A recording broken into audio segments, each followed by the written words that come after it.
Hello बच्चों, आज हमारा क्लास 7 का सिविक्स है, नागरिक शास्त्र। हम लोग नागरिक शास्त्र पढ़ेंगे। दो लेसन इसका हो चुका है।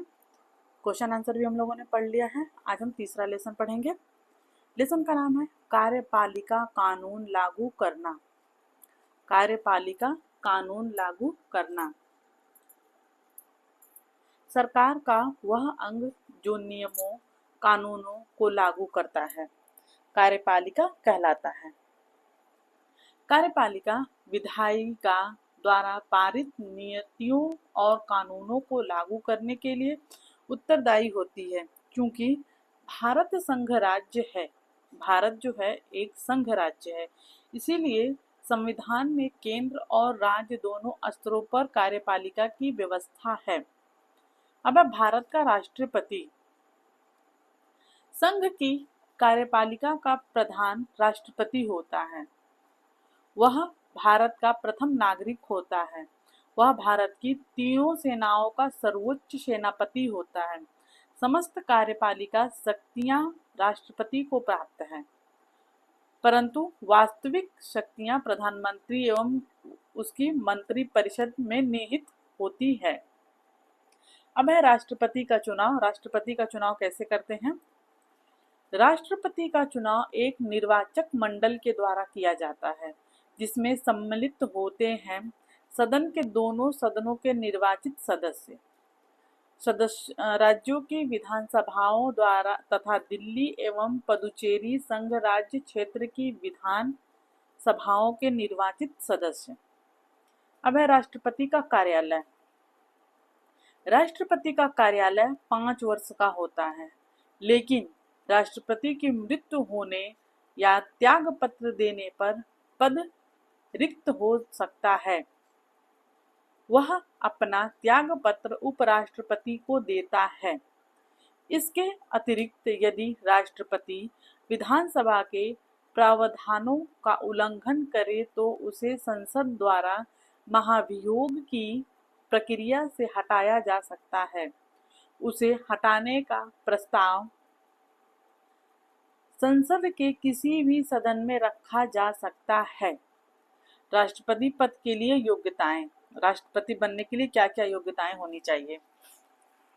भारत का नागरिक हो, 35 वर्ष की आयु पूरी कर चुका हो, वह किसी लाभ के पद पर ना हो, लोकसभा का सदस्य निर्वाचित होने की योग्यता रखता हो। अब है राष्ट्रपति की शक्तियां व कार्य। उनके पास मतलब कौन कौन से कार्य होते हैं?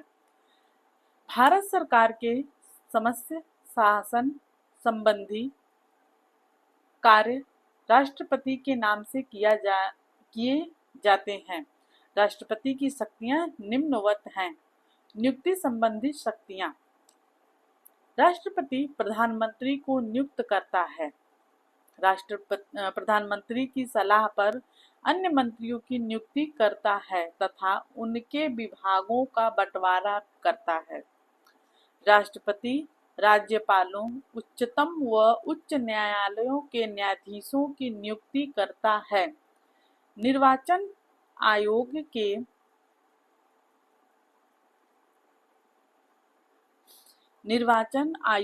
के मुख्य निर्वाचन आयुक्त एवं अन्य आयुक्तों भारत के नियंत्रण एवं महालेखा परीक्षण की नियुक्ति भी राष्ट्रपति करता है।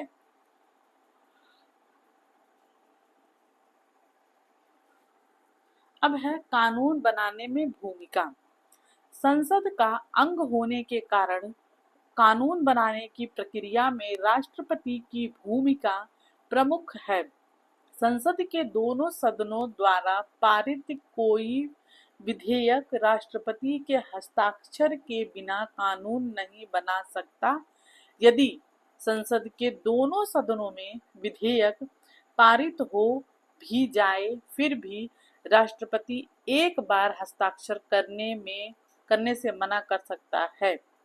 विधेयक में बदलाव के सुझाव दे सकता है और एक बार विधेयक वापस लौटा सकता है, पर यदि संघ के दोनों सदन दोबारा उसी विधेयक को राष्ट्रपति के सुझावों के बिना अथवा सुझावों सहित पारित कर देते हैं तो राष्ट्रपति को हस्ताक्षर करने होते हैं। यदि राज्य के राज्यपाल द्वारा कोई विधेयक राष्ट्रपति के पास स्वीकृति हेतु भेजा जाता है तो ऐसी स्थिति में राष्ट्रपति विधेयक पर अपनी स्वीकृति दे सकता है या पुनर्विचार के लिए वापस लौटा सकता है। क्षमा दान की शक्ति। राष्ट्रपति मृत्यु दंड अन्य दंड प्राप्त व्यक्तियों को क्षमा कर सकता है या दंड को कुछ समय के लिए स्थगित एवं परिवर्तित कर सकता है। राष्ट्रपति की आपातकालीन शक्तियां। राष्ट्रपति निम्नलिखित परिस्थितियों में इन शक्तियों का प्रयोग कर सकता है: युद्ध, बाह्य आक्रमण या सशस्त्र विद्रोह की स्थिति में, यानी कि राष्ट्रीय आपात। राज्यों में संवैधानिक तंत्र विफल होने पर राष्ट्रपति शासन। वित्तीय संकट के समय वित्तीय आपात। चर्चा कीजिए, राष्ट्रपति देश का औपचारिक प्रधान क्यों होता है? भारत का राष्ट्रपति उपराष्ट्रपति। भारत का उपराष्ट्रपति 5 वर्ष के लिए चुना जाता है। उपराष्ट्रपति को लोकसभा और राज्यसभा के सभी सदस्य मिलकर चुनते हैं। उपराष्ट्रपति राज्यसभा का पदेन सभापति होता है। राष्ट्रपति की अनुपस्थिति में उपराष्ट्रपति उसके स्थान पर कार्य करता है।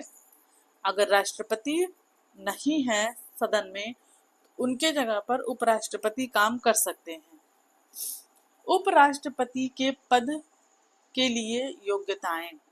वह भारत का नागरिक हो, 35 वर्ष की आयु पूरी कर चुका हो, वह किसी लाभ के पद पे ना हो, यानी कि किसी नौकरी में ना हो, राज्यसभा का सदस्य बनने की योग्यता रखता हो। उपराष्ट्रपति स्वेच्छा से अपना त्यागपत्र राष्ट्रपति को दे सकता है अथवा राज्यसभा के प्रस्ताव पर लोकसभा की सहमति से हटाया जा सकता है। प्रधानमंत्री और मंत्रिपरिषद। राष्ट्रपति ऐसे व्यक्ति को ही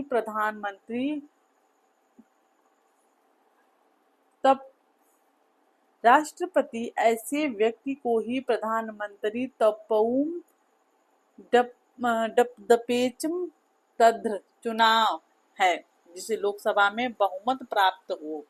यदि वह संसद के किसी भी सदन का सदस्य नहीं है तो पद धारण की स्थिति से 6 माह के भीतर किसी भी सदन का सदस्य बनना आवश्यक होगा। यह कैसे पता चलता है कि ऐसे लोकसभा में बहुमत प्राप्त है? आमतौर पर राजनीतिक दलों के सदस्य चुनाव लड़ते हैं, अतः आप कई दलों के नाम जानते होंगे। आप किसी एक दल से ही लोकसभा के आधे से अधिक सदस्य चुन लिए जाते हैं तो यह दल अपना नेता चुनता है, उसे लोकसभा में बहुमत प्राप्त होता है, अतः उसे प्रधानमंत्री बनाया जाता है। प्रधानमंत्री के सुझाव पर राष्ट्रपति मंत्रिपरिषद के सदस्यों की नियुक्ति करता है। प्रधानमंत्री किसी मंत्री को हटाने अथवा नए मंत्री बनाने की राष्ट्रपति से संस्तुति करता है। सभी मंत्रियों का लोकसभा या राज्यसभा का सदस्य होना जरूरी है, नहीं तो उसे 6 महीने के अंदर ही संसद के सदस्य के रूप में निर्वाचित होना पड़ता है। जिस दल के सदस्य मंत्री, प्रधानमंत्री और मंत्री बनते हैं उसे सत्तारूढ़ या सत्ताधारी दल और बाकी दलों को विपक्ष कहा जाता है।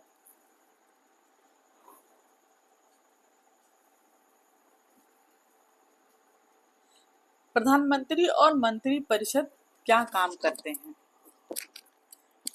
संसद के द्वारा बनाए गए कानून और नीतियों को देश में लागू करने की जिम्मेदारी प्रधानमंत्री और मंत्रिपरिषद की है।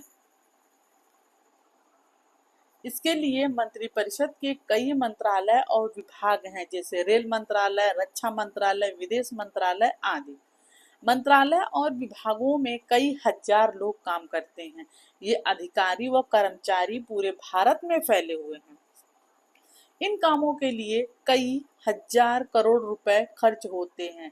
हर एक विभाग साल भर में सैकड़ों करोड़ों रुपए खर्च करता है। इसे पूरे खर्च की जिम्मेदारी भी केंद्रीय मंत्रिपरिषद और प्रधानमंत्री की होती है। खर्चे और आमदनी का एक अलग मंत्रालय है, वित्त मंत्रालय। अब है संसद का मंत्रिपरिषद पर नियंत्रण।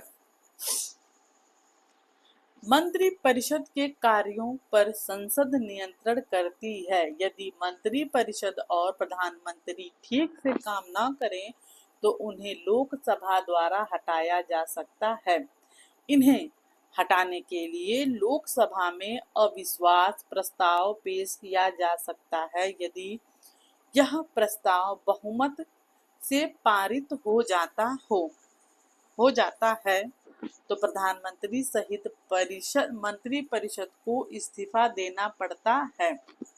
इसके अलावा संसद कोष्ठक में संसद सदस्य लोकसभा या राज्यसभा में अन्य प्रकार से भी नियंत्रण रखते हैं। वे मंत्रियों से सवाल पूछ सकते हैं और जानकारी मांग सकते हैं। मंत्रिपरिषद किसी सवाल का जवाब देने से या जानकारी देने से इनकार नहीं कर सकता, न ही गलत जवाब दे सकता है।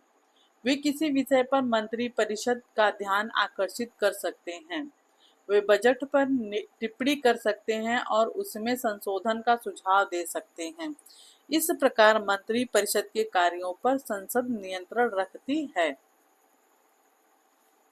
उत्तर प्रदेश के संदर्भ में हमारे प्रदेश की कार्यपालिका राज्यपाल, मुख्यमंत्री तथा मंत्रिपरिषद से मिलकर बनती है।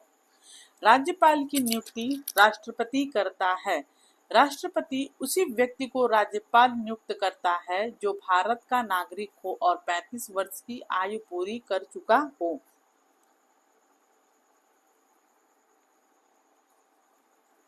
राज्य लोक सेवा आयोग के अध्यक्ष एवं सदस्यों राज्य के महाधिवक्ता एवं राज्य विश्वविद्यालयों के कुलपतियों की नियुक्ति राज्यपाल करता है।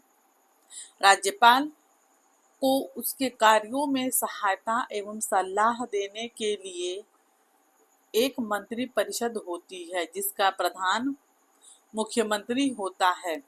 राज्यपाल विधानसभा के बहुमत प्राप्त करने वाले व्यक्ति को मुख्यमंत्री नियुक्त करता है।